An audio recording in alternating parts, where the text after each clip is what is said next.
네, 정치권 현안 짚어보겠습니다. 김성태 전 새누리당 원내대표, 정우김 전 새누리당 의원, 홍익표 전 더불어민주당 원내대표, 박진영 민주연구원 부원장 나오셨습니다. 네 분 어서 오십시오. 예, 안녕하세요. 네, 김성태 전 대표님, 윤석열 대통령에 대한 탄핵 소추안이 어제 국회에서 가결됐습니다.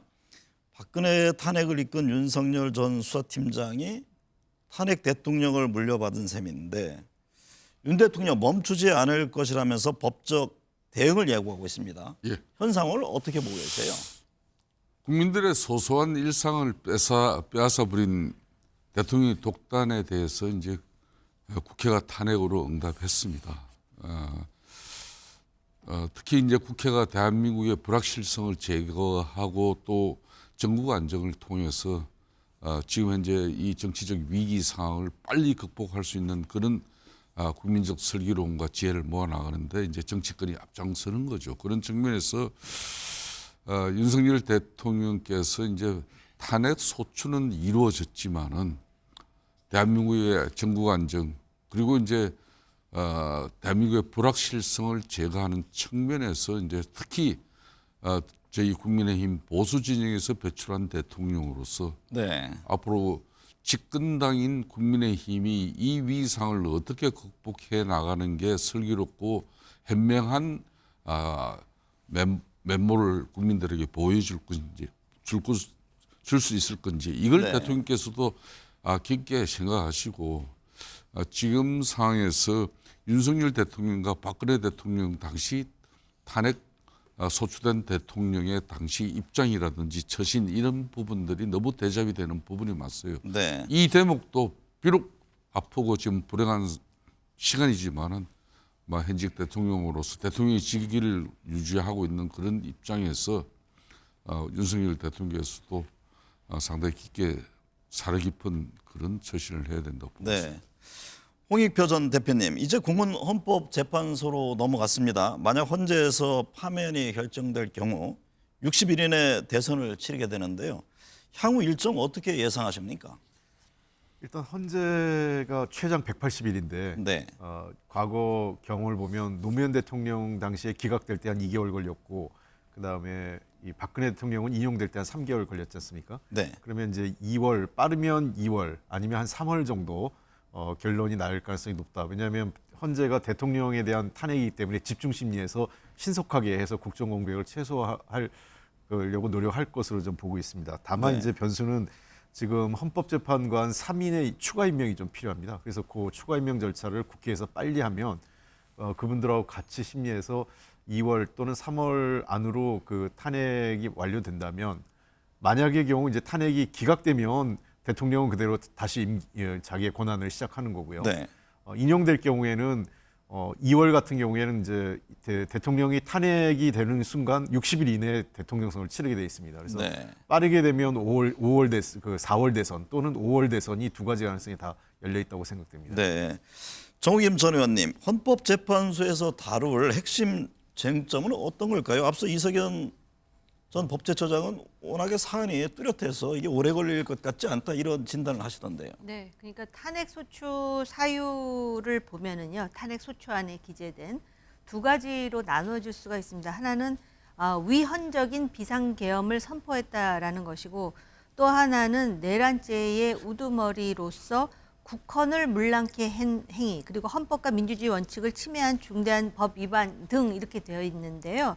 이 위헌적 비상계엄 선포, 즉 비상계엄의 위헌성 자체가 굉장히 명확하기 때문에 네. 이거 자체는 결론을 내는데 그렇게 시간이 오래 걸릴 것 같지는 않습니다. 근데 이제 내란죄와 관련해 가지고는 이 위법성 여부에 대해서 상당히 그 논란이 있을 개연성이 있습니다. 그렇기 때문에 이 비상계엄의 절차적 실질적 위헌성과 관련해서 심리가 빠르게 진행될 가능성이 있습니다. 박근혜 대통령의 경우에도 그 위헌성에 초점이 맞춰져 있기 때문에 그래서 이 내란죄와 관련해 가지고는 소위 탄핵 심판이 아닌 다른 출액으로 또 이제 그 진행될 개연성이 있기 때문에 과연 헌법재판소가 이 두 가지를 같이 보느냐 아니면은 한 가지를 가지고 빨리 결론을 내리느냐 이 부분도 네. 주목해 봐야 될 것 같습니다. 이세균 전 처장은 분리해서 볼 필요가 있다 이런 또 진단을 하시더라고요. 박진영 부원장님 그런데 이건 어떻게 봐야 합니까? 탄핵안이 가결된 뒤에 윤석열 대통령이 영상 담화를 통해 임기 내 성과를 쭉 나열하면서 포기하지 않고 끝까지 싸우겠다 이런 입장을 냈거든요. 끝까지 가겠다는 게 어떤 의미입니까? 저는 한 두 가지 단계를 생각하지 않나 싶은데요. 첫 번째는 아직도 이제 헌재에서 기각될 수 있다라는 믿음을 갖고 있는 것 같습니다. 네. 그 중에는 이 검찰 수사 와중에 본인이 믿고 있는 이 선관위의 선거 부정 이게 결국 나올 것이다라는 아직도 그 망상을 가지고 있는 것 같고요. 또 한편으로는 이제 극우 아스팔트를 집결시켜서 이 헌재를 압박하는 여론으로서 활용하겠다. 뭐 그런 측면도 있는 것 같고요. 좀 더 길게 보자면은 본인이 뭐 탄핵되고 또는 형법적 처벌을 받는다 하더라도 이 친윤을 중심으로 해서 정권 창출이 된다면은 그때 가서 뭐 사면될 수도 있지 않을까. 뭐 네. 이런 기대도 하고 있지 않을까라는 생각이 듭니다. 네. 그래서 저는 앞으로도 뭐 야당과 이재명 대표에 대한 어떤 공격적인 메시지를 틈틈이 낼 수도 있지 않을까라고 이렇게 우려를 해봅니다. 네. 네. 김성태 전 대표님, 탄핵 심판대에서는 윤 대통령이 본인을 스스로 변호하겠다 이런 입장을 밝힌 것으로 지금 전해지고 있는데요. 이게 포기하지 않겠다라고 말하는 것과 같은 맥락일까요? 저는 뭐 그렇게 보고 있습니다. 네.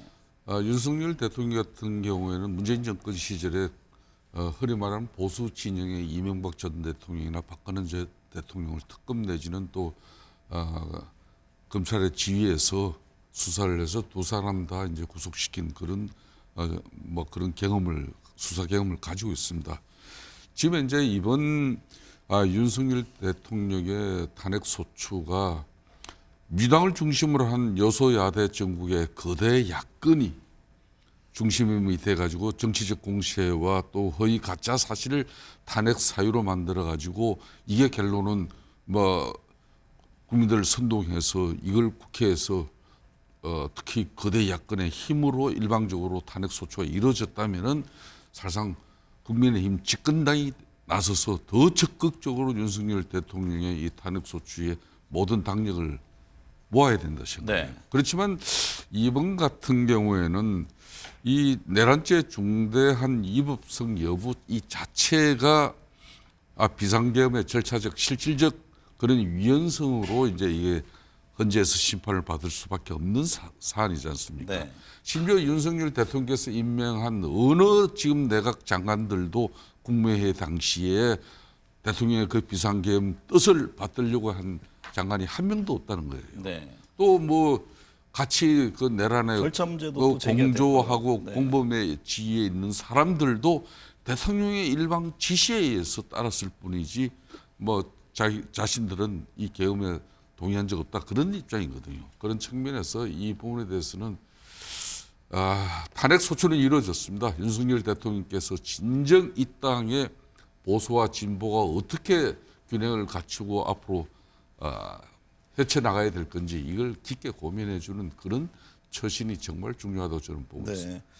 홍익표 대표님, 윤석열 대통령 결정적인 순간들을 돌이켜 보면 사람의 충성 안 한다로 시작해서 지금 뭐 결코 포기 안 하겠다 마무리되는 그런 인상인데요. 오만 불통 이런 부분에 대한 지적은 줄곧 있어 왔잖아요. 오늘 이 지경의 이런 배경은 어떻게 보세요? 그 윤석열 대통령이 그 대선 과정에서 이제 그 캐치프레이즈가 공정과 상식이었지 않습니까? 네. 본인이 이제 검찰에 있으면서 수사를 계속 그런 식으로 했죠. 그래서 살아있는 권력에 대해서도 과감하게 내가 수사를 하겠다. 그러면서 이제 공정과 상식이라는 것들이 어느 정도는 국민들에게 공감대가 형성돼서 대통령으로 당선됐는데 아까 말씀하신 대로 그 이미지에 있어서 그러다 보니까 지나치게 법만을 강조하고 정치가 하지 않았어요. 네. 그래서 소통도 안 되고 공감 능력도 부족하고 그다음에 독선적 이미지 이런 것들이 중첩되면서 나타나는 현상이 우선 이재명 대표의 수사는 검찰이 하지만 사실상 그렇다 하더라도 현실적으로 자기의 파트너, 정책 파트너이기 때문에 대화를 했어야 되는데 검찰이 수사한다고 범죄자 취급하면서 대화조차 하지 않았던 것. 네. 그러니까 야당과 전혀 소통하지 않은 거죠. 그리고 두 번째 가장 큰 문제 중에 하나지만 김건희 여사 문제가 지속적으로 윤석열 정권의 발목을 잡았습니다. 네. 사실은 가족의 문제고 자기 그 아내의 문제이기 때문에 특검이나 이런 것들을 적극적으로 받으면서 문제를 해결하려고 하지 않고 이 문제를 계속 이 뭐랄까 그 국민과 맞서는 국민 여론이 이렇게 매우 나쁜데 맞서는 형태로 하면서 여론이 더 악화됐었죠.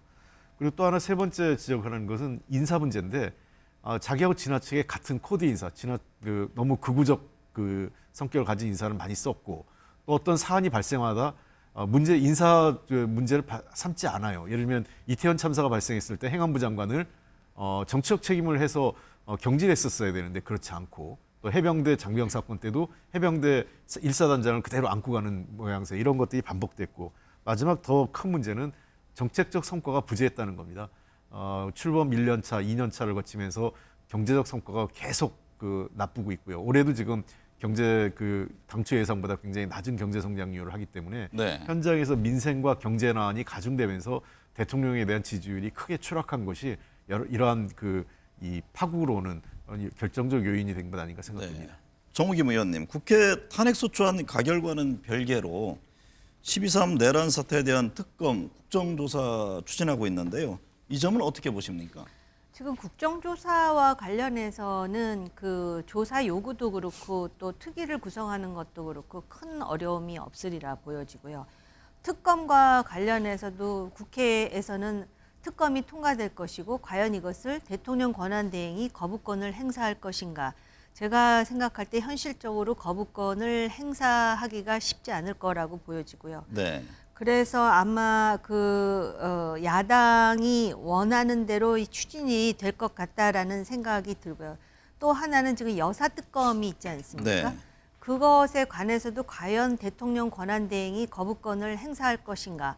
왜냐하면 국민 여론을 의식하지 않을 수가 없을 겁니다. 대통령 권한대행으로서는. 물론 권한대행으로서 거부권을 행사한 예가 있지만 그렇다 해서 이 특검이라는 쟁점에 대해서 권한대행이 그러한 권한을 행사하기 쉽지 않을 것이라고 보고요. 또 이거하고는 조금 이제 그 궤를 달리하는 이슈이긴 하지만은 명태균 황금폰이 앞으로 이슈가 될 개연성이 상당히 많기 때문에 네. 전체적으로 대통령은 지금 탄핵 소추가 돼서 심판 과정을 거치겠지만 과연 국민의힘은 이러한 난국을 어떻게 그러면 타개할 그런 보관을 가질 것인가 네. 이것에 주목하지 않을 수가 없습니다.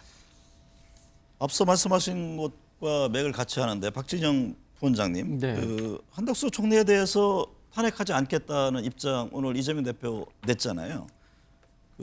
김건희 여사 특검 등등 여러 가지 이제 사안들이 있는데 과연 거부권을 행사할 것이냐 이 점을 또 주목하지 않습니까? 어떻게 보고 계세요? 한 총리에 대해서도 내란죄 공범 논란 지금 여전한 상황이 있잖아요. 김건희 특검 관련해서는 한덕수 대행이 뭐 명분도 없고요. 그리고 할 수 있는 뭐 능력도 없다 이렇게 말씀드리고 싶은 게요.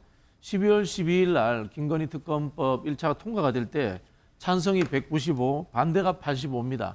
즉 1차에서 이미 제의됐을 때 재석 3분의 1을 넘겨버렸어요.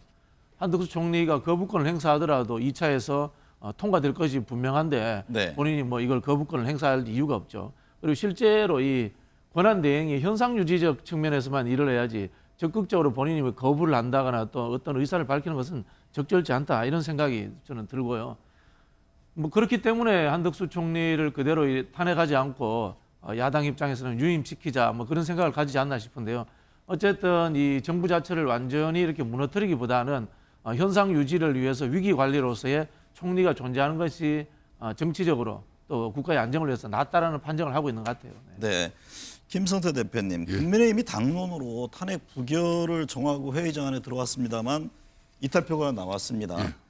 무효, 기권표까지 합치면 여당 내 이탈표가 23표에 이른다고 보는데 투표 전에 공개 찬성한 의원 수보다 배 이상 많습니다. 이걸 어떻게 해석을 해야 합니까? 제가 볼 때는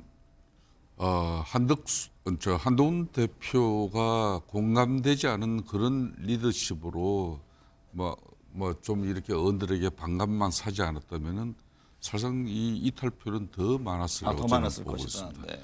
왜냐하면 제가 2016년 박근혜 대통령이 이제 탄핵될 당시에도 보면은 그때 뭐 친박 비박 당시 새누리당 내부 분열과 갈등이 정말 대단했습니다. 네. 그럼에도 불구하고 한 달 넘게 밤새도록 뭐 끝장 토론 이래가지고 탄핵이 맞냐 조기 퇴진이 맞냐 이래가지고 최종적으로 내린 결론이 4월 조기 퇴진 6월 대선으로 이렇게 그 내용을 가지고 이제 당시 이정현 당대표하고 지금 비서실장하고 있는 정진석 원내대표가 박근혜 대통령을 만났을 때 네. 그걸 수용하지 못했어요. 그 내용을 그대로 어청에 보고하니까 본회의장 그때 민주당이 탄핵 소추안을 발의를 했어요.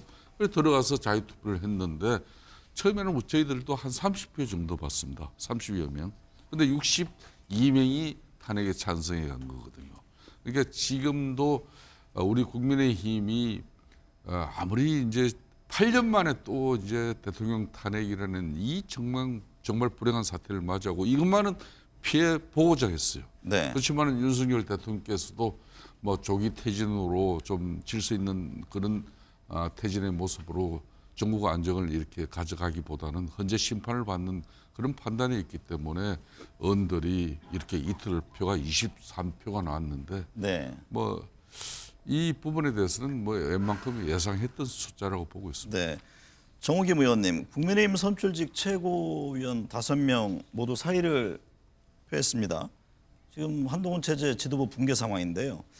한 대표는 사퇴하지 않겠다 그런 입장을 낸 적이 있고요. 뭐 지금 상황은 어떻게 되는지 모르겠습니다만 국민의힘은 그렇다면요 어떻게 되는 겁니까? 지금 권한 대행이 과연 성립되느냐 안 되느냐 이 부분에 대한 논란도 있고 또 비대위원장을 그럼 누가 지명하느냐 여러 가지 지금 충돌 지점이 있습니다. 아마 국민의힘 지도부에 속한 사람들도 자기네들이 어떻게 될지 모를 것 같습니다. 네.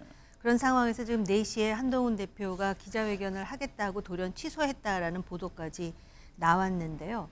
이제는 바닥을 보이는 것도 모자라서 지금 지하로 내려가고 있는 게 아닌가라는 걱정을 안 할 수가 없습니다. 근데 제가 친윤계의 최고위원들이 원래부터의 그 행태를 봐왔기 때문에 이번에 이 표결 이후에 사퇴하는 거는 제가 예상은 했었는데요. 여기서 장동혁, 진종호는 뭐 사실 이게 누구 파벌이라고 말하는 것도 좀 그렇긴 하지만 친한계로 알려져 있던 사람들 아니겠습니까? 그렇죠. 그래서 일단 이 사람들이 사의를 표하는 데는 한동훈 대표 리더십의 한계가 노정되는구나라는 측면도 있지만은요. 이 두 사람이 사퇴의 변이 뭐냐면은 탄핵을 막지 못한 책임이라 그랬거든요. 근데 그러면은 그 비상계엄이 옳았다라는 것인지 네. 탄핵을 막지 못한 책임이라는 표현의 그 동기가 무엇인지에 대해서 제가 아무리 해석을 해봐도 그 해석이 잘 되지가 않습니다. 그러면은 지금 대통령이 무슨 전시나 사변 같은 그런 국가 비상사태도 아닌데도 불구하고 비상계엄을 선포했으나 우리 편이면은 다 감싸야 된다는 그 논리에 지금 그 당이 매몰되어 있다라는 것인지 네. 아니면은 지금 보수가 분열이 되어 있는데 분명히 이런 것 때문에 분열이 되어 있는 것 같습니다. 비상계엄은 잘못되어 있고 또 그렇기 때문에 이 보수가 그 다시 이런 것에 대해서 인정할 것은 깨끗이 인정하고 다시 시작하자라는 측의 보수가 있고 또 한 보수는 비상계엄이 좀 잘못됐을지는 모르지만은 상대당도 그렇게 썩 잘하는 것 같지 않은데 왜 우리만 이렇게 겪어야 되고 당해야 되느냐라는 그런 집단 논리에 지금 그 쌓여 있는 것 같거든요. 네. 근데 이 갈등이 하루아침에 끝날 것 같지는 않습니다. 네. 홍 대표님, 한동훈 대표 의원들의 사퇴 요구에 제가 비상계엄을 했습니까? 라고 발끈하면서 직무를 수행하겠다는 의지를 냈는데 이게 분당으로까지 가게 될까요? 국민의힘 상황 어떻게 전망하세요? 먼저 그 어떤 의미에서는 한동훈 대표하고 윤석열 대통령이 굉장히 비슷해요. 어떤 문제가 있을 때마다. 네. 정치적인 사안을 법적인 문제로 답을 하려고 그랬습니다. 그러니까 통상의 이 여의도의 문법이라는 것은 이 정도 같아. 이 여당 입장에서 어쨌든 대통령이 탄핵이 됐지 않습니까? 그럼 이러한 상황과 뭐 탄핵이 옳으냐 그르냐 비상계엄에 동의하냐 안 하냐 이걸 떠나서 이러한 상황이 초래된 거에 서 정치적 책임을 지고 일단은 재신임을 묻거나 아니면 일괄 사퇴를 하거나 하는 것이 일반적인 행태입니다. 그러니까 이제 이거를 한동훈 대표가 그대로 나는 내가 잘못한 게 없다 이렇게 버티고 있는 게 사실은 법적 책임이 없다 이렇게 생각을 하고 있는 거죠. 이런 네. 상황이 오는 정치 도의적 책임에 대해서는 본인이 인정하지 않고 있는 거고요. 그리고 두 번째 2016년과 같은 분당으로 하기는 어려울 거로 보입니다. 2016년 당시에는 박근혜 대통령 탄핵을 놓고 사실은 친 박근혜, 친 이명박, 흔히 친이 친박이라고 그랬지 않습니까? 그 당시에 거의 세력 분포를 보면 친이 친박의 세력 분포가 거의 한 그 최소 6대 4, 그러니까 친이가 한 4 정도는 있었어요. 공천으로 많이 탈락됐긴 했지만 그 전에 그 총선 과정에서 그럼에도 불구하고 원외에 계신 분들이나 원내에 계신 분들 할 때 당 전체에 그 40% 이상의 세력이 있었기 때문에 그 세력들이 집단으로 반발하면서 결국은 분당으로 가는 상황이었는데 네. 지금 친윤이라고 할 수 있는, 그러니까 친한이라고 할 수 있는 한동훈 대표를 둘러싼 세력은 거의 제가 보기에는 당내 세력을 봤을 때 한 10%도 안 되는 것 같아요. 네. 이번 탄핵 과정을 봤을 때 그런 측면에서 집단적으로 탈당하고 어떤 새로운 당을 만드는 것은 쉽지 않을 거다 이렇게 보입니다. 지금 자막에도 나옵니다만 권성동 원내대표가 입장을 내고 있는데 한동훈 대표 거치 본인이 이제 숙고하고 있을 것이다라면서 지금 이제 비대위 체제로 전환할 수밖에 없다 이런 입장인데 박신영 부원장님 어쨌든 지금 한동훈 체제가 5개월 만에 붕괴됐는데 국민의힘 내에서는 뭐 물러나는 것뿐만 아니라 한 대표에 대한 징계 얘기까지 나오고 있잖아요.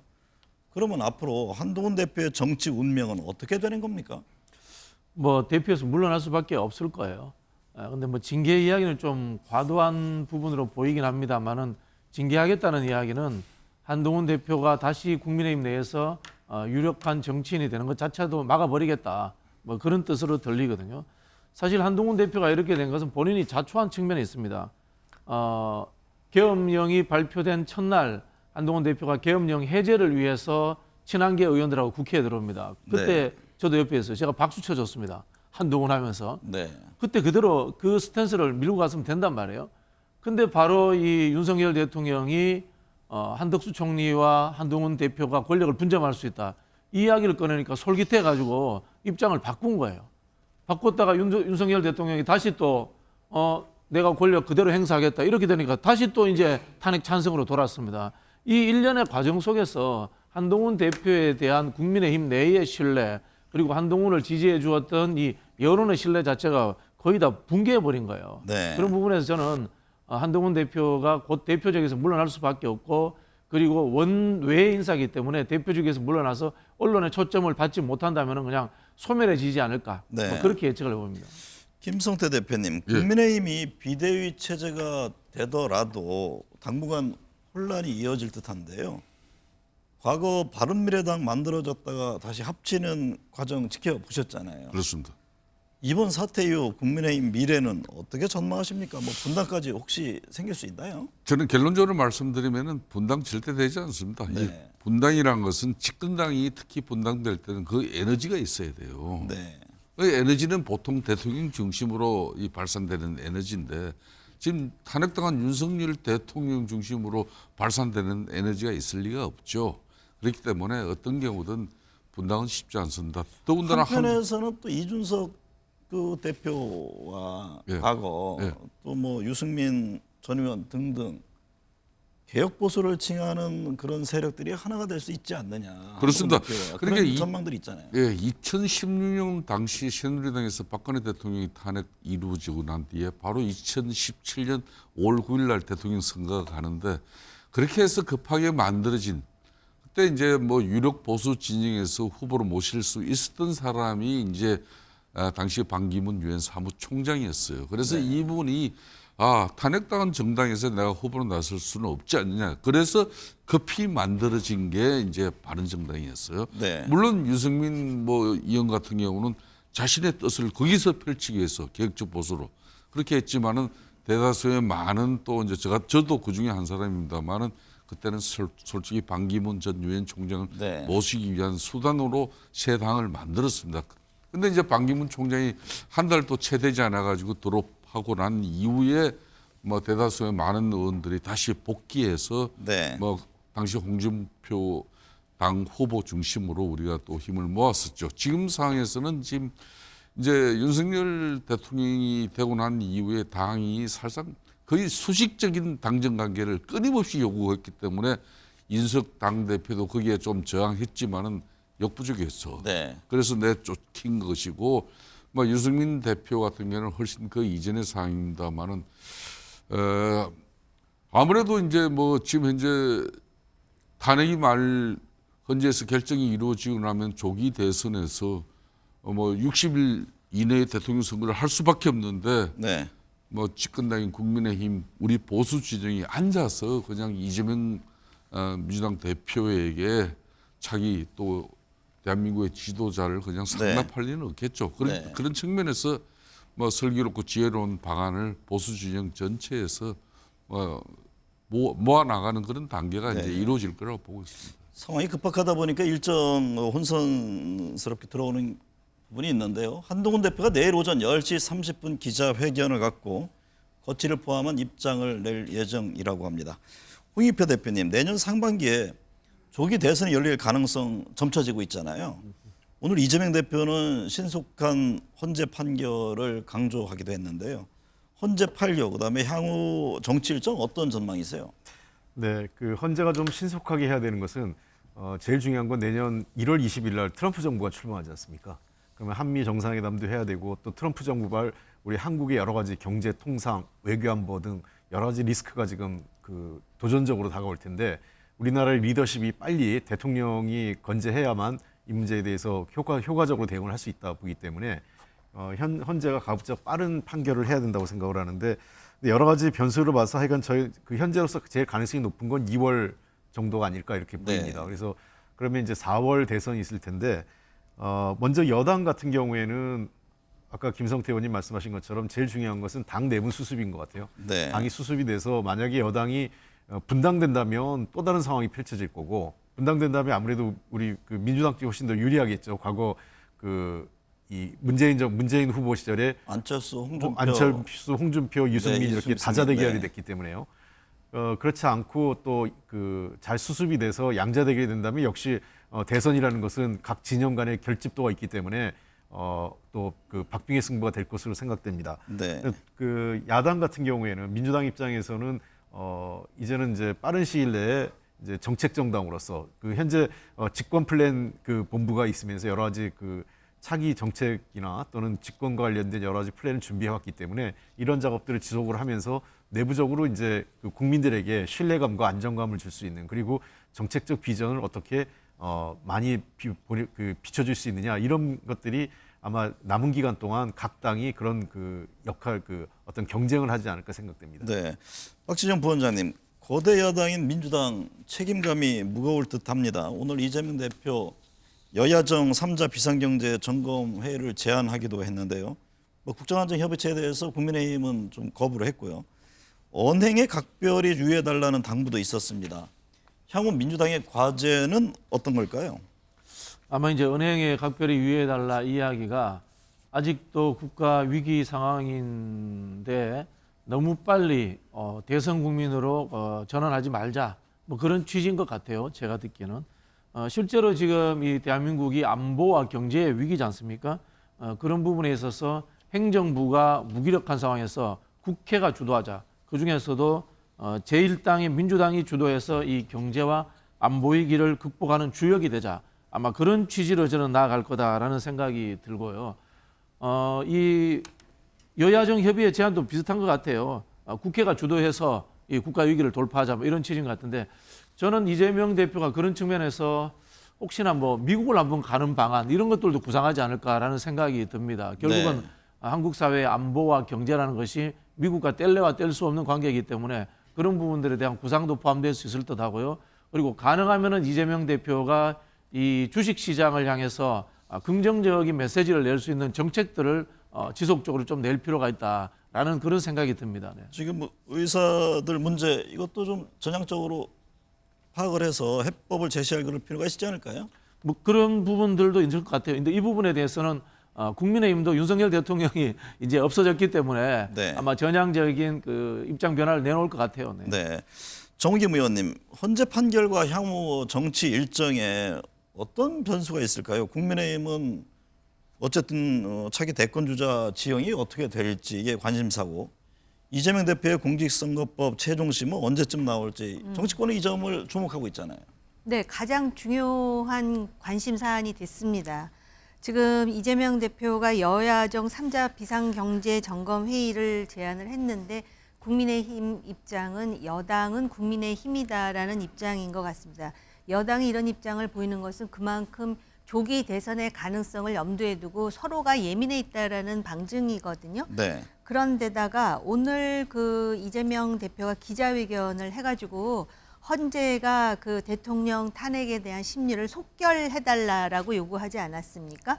이것 역시 당리당략은 아니다 그러지만은 조기 대선이 민주당이 유리하다라는 생각을 밑에 깔고 있다라고 충분히 생각할 수 있는 부분입니다. 왜냐하면은 만약에 조기 대선이 치러지면 민주당의 대선 후보는 누가 봐도 이재명 대표이고, 그런데 이재명 대표는 앞으로 재판이 열 몇 개가 더 남은 사법 리스크를 가지고 있을 뿐만 아니라 당장 선거법과 관련해 갖고 2, 3심을 6개월 내에 지금 할 예정으로 있지 않습니까? 네. 그런데 지금 그 들리는 말에 의하면은 변호인단 구성이라든지 또는 그 소송 기록 접수 통지를 수령하는 것이라든지 이런 이슈에 대해서 지금 고의로 재판을 지연하는 것이 아니냐라는 의심스러운 목소리가 여당을 중심으로 나오고 있습니다. 그런데 지금 그 이재명 대표가 헌재의 심리를 속결하라는 그런 정신으로 결국 그거는 대한민국의 경제라든지 사회가 안정되기 위해서는 정치권의 불확실성을 최소화해야 된다라는 것 아니겠습니까? 네. 그런 차원에서 이재명 대표의 사법 리스크와 관련한 불확실성도 최소화한다는 차원에서 오히려 본인 스스로가 선거법을 신속하게 판결해달라고 촉구한다면 네. 그 본인에 대한 국민의 신뢰는 말할 것도 없고, 오늘 기자회견의 핵심이 뭐냐면 국민이 주인이라는 거거든요.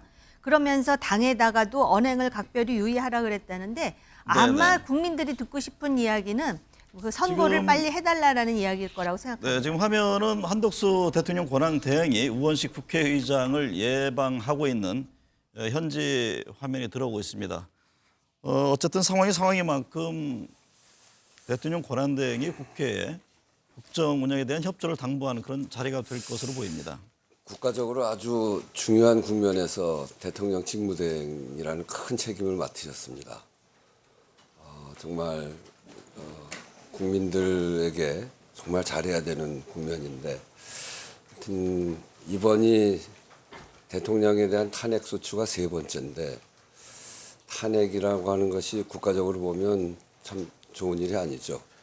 근데 국민의 뜻이 모인 일이고 국가적인 불행을 국민이 바로잡는 그런 일이기 때문에 이제부터 상황을 잘 수습하고 국정을 안정시키는 일, 그것이 무엇보다 중요하다 이렇게 생각합니다. 그런 점에서 국정 운영의 대원칙은 국정의 중심은 국민이다라고 하는 대원칙을 제대로 확립시키는 그런 과정이 돼야 될 것 같습니다. 저도 어제 그런 얘기를 했습니다만 앞으로 국정 운영은 대외 신인도를 회복하고 민생 경제를 복원하는 일, 그것을 중심에다 놓고 일을 해야 된다 이런 생각을 가지고 있고요. 그러자면 경제, 외교, 국방 이런 부분에서 모든 면에서 대내외적인 불안을 해소하고 또 우려를 빠르게 해소해서 제자리로 올 수 있도록 그렇게 함께 노력을 해야 된다고 생각합니다. 그런 점에서 정부, 국회가 함께 협력하고 합심해서 이 위기를 극복해 가야 된다 이런 생각이고요. 국회의장도 우리 경제와 안보의 불확실성을 해소하기 위해서 적극적으로 협력할 생각입니다. 민생 부분은 더욱 각별하죠. 이 골목 경제, 바닥 경제가 정말 굉장히 어렵다는 게 국민들의 하소연입니다. 이제 그런 속에서 바닥 경제에 아주 가까이 가 있는 국회의원들의 역할이 매우 중요하고, 그렇기 때문에 국회는 이것을 극복해 가는 데 있어서 더 큰 책임을 지고 또 역할을 해야 하는 그런 각오를 해야 된다 이렇게 생각을 하고 있고요. 저도 이 과정에서 각국 의회에 대한민국의 이 민주적 회복력에 대해서 신뢰해달라고 하는 그런 서신도 보낸 바가 있는데요.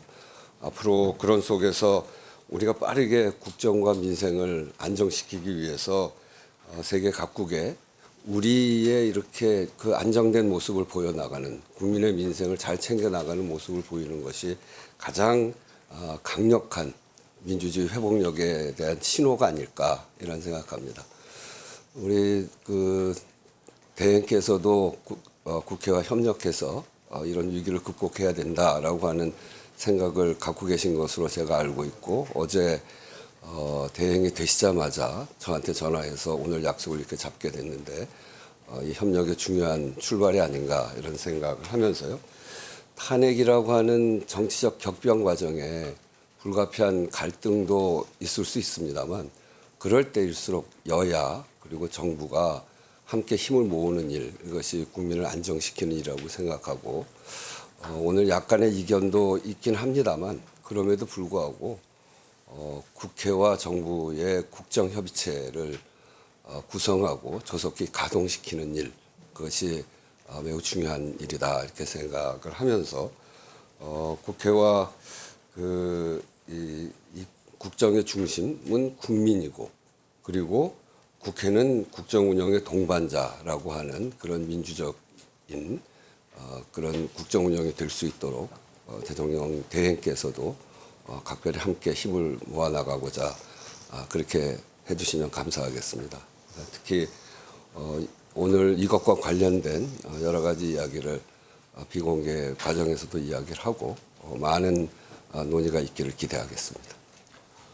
우선 이렇게 대단히 어려운 시기에 제가 의장님께 시간을 좀 내달라고 전화를 하자마자 즉각 수용을 해주셔서 정말 감사합니다. 어제 대통령 탄핵 소추안이 가결되었습니다. 대통령 권한대행 겸 국무총리로서 무거운 책임을 느낍니다. 현 상황의 조속한 수습과 안정된 국정 운영이 제 긴 공직 생활의 마지막 소임이라 믿고 전력을 다하겠습니다. 지금부터 가장 중요한 것은 국가의 안위와 국민의 일상이 한치의 흔들림 없이 유지되도록 하는 것입니다. 정부는 한미일, 그리고 많은 우방국들과 신뢰를 유지하고 안보 태세를 굳건히 하고 외교, 경제, 또 의장님께서 방금 강조해 주신 민생, 특히 어려운 분들의 민생, 치안 등 국정의 모든 분야가 원활하게 작동하도록 혼신의 힘을 다하고 있습니다. 제가 방금 의장님 방문하기 전에도 국무위원들끼리 모두 모여서 현재의 상황을 점검을 하고 왔습니다. 이 과정에서 정부가 하는 모든 판단과 실행은 헌법과 법률에 따른 것이어야 하며 우리가 사랑하는 대한민국의 미래를 위한 것이어야 한다고 생각합니다. 정부는 오로지 국민만 바라보며 위기 극복에 최선을 다하겠습니다. 정부의 모든 판단 기준을 헌법과 법률, 국가의 미래에 두겠습니다. 정부는 이를 위해 방금 의장님께서 강조해 주신 바와 같이 국회와 긴밀히 협력하고 소통하겠습니다. 나라와 국민을 생각하는 마음은 의장님과 여야가 모두 다르지 않다고 생각합니다. 정부는 경청과 겸손으로 이견을 좁혀 나가도록 노력하겠습니다. 평소에 존경하는 우원식 국회의장님은 우리나라 민주화에 큰 공헌을 하신 분이고 헌정 질서에 대하여 굳건한 신념을 가진 분으로 알고 항상 존경하고 있습니다. 의장님의 합리적인 리더십 아래 여야 정부가 협조하여 조속히 국정의 안정이 이루어지기를 기대합니다. 정부가 먼저 협조를 구하겠습니다. 감사합니다. 국회의장 대통령 권한에 대한 예방한 모습 모두 발언들 들어봤습니다. 홍 대표님, 조기 대선 뭐 좀 이런 얘기입니다만 만약에 실시될 경우에 당내 이재명 대표와 대적할 만한 후보가 있을까 하는 시각이 있습니다. 김부겸 전 국무총리, 김경수 전 경남지사, 김동연 경기도지사 등이 움직이고 있는데 현재 견고한 틀이 바뀔 가능성이 있습니까? 글쎄 아마 당원의 좀 상당히 많은 당원의 절대적 지지를 이재명 대표가 받고 있기 때문에 그 틀이 근본적으로 흔들릴 가능성은 높지 않다 이렇게 보이는데요. 그래도 어쨌든 김부겸 전 총리나 김경수 지사, 그다음에 김동연 경기지사 같은 분들 모두 아주 훌륭하게 그동안 그 각각의 이 영역에서 나름대로 그 경력을 쌓아왔고 국정을 운영할 수 있는 준비가 돼 있는 분들이기 때문에 저는 뭐 당내에서 그 여러 가지 경선 과정에서 자신의 장점을 잘 어필한다면 나름대로 경선 구도는 잡히지 않을까 생각됩니다. 다만 네. 어쨌든 현재 상황에서는 민주당의 조기 대선이 이루어진다면 민주당의 유력 후보는 이재명 대표가 될 가능성이 가장 높지 않나 생각됩니다. 박시정 부원장님, 북한 움직임 잠깐 보면요. 아직 윤 대통령 탄핵에 대한 보도를 하지 않고 있거든요. 비상계엄 사태 관련해서는 뭐 수사 속보 등 신속히 보도를 했는데 박근혜 전 대통령 탄핵 때는 4시간 만에 보도한 바가 있잖아요. 왜 그럴까요? 북한이 더 조심스러울 거라고 봅니다. 일단 윤석열과 그 내란 세력들이 북한에다가 무인기를 보냈다 또는 뭐 오물풍선 관련해서 원점 타격을 하려고 했다 이런 보도들이 나왔지 않습니까? 북한을 자극해서 한국 내의 내정에 이용하려고 했다. 뭐 이런 생각들을 북한도 다 알 거란 말이에요. 네. 그렇기 때문에 가능하면은 남북 관계에서 빌미를 제공한다거나 또 남한 내의 정치를 자극하는 일을 당분간 하지 말아야 되겠다. 이런 것에 대해서 좀 합리적 판단을 하는 것 같고요. 또 한편으로는 이 미국과의 관계 문제에서 트럼프가 재등장했다. 그리고 현재 미국과 한국의 관계가 윤석열 대통령의 이 내란 상황 때문에 좋지 않다. 이런 것들에 대해서 좀 정보 파악을 하면서 이 삼각관계에서 어떻게 접근할 건지 이런 아마 지금 장기적 전략을 수립하는 단계가 아닌가 뭐 그렇게 예측을 해봅니다. 정우김 의원님, 한 뭐 50여 초 남았는데요. 윤석열 대통령이 극우 유튜브 방송에 영향을 받아서 선관위의 불법 선거를 의심했다는 얘기들을 많이 하잖아요. 여전히 부정선거에 대한 그런 시각들이 일부 존재합니까? 그런 것 같습니다. 그렇다면은 개선을 하거나 점검할 일이지 그게 비상계엄을 선포할 근거가 될 수는 없습니다. 네, 오늘 내부 말씀 감사합니다. 네, 감사합니다.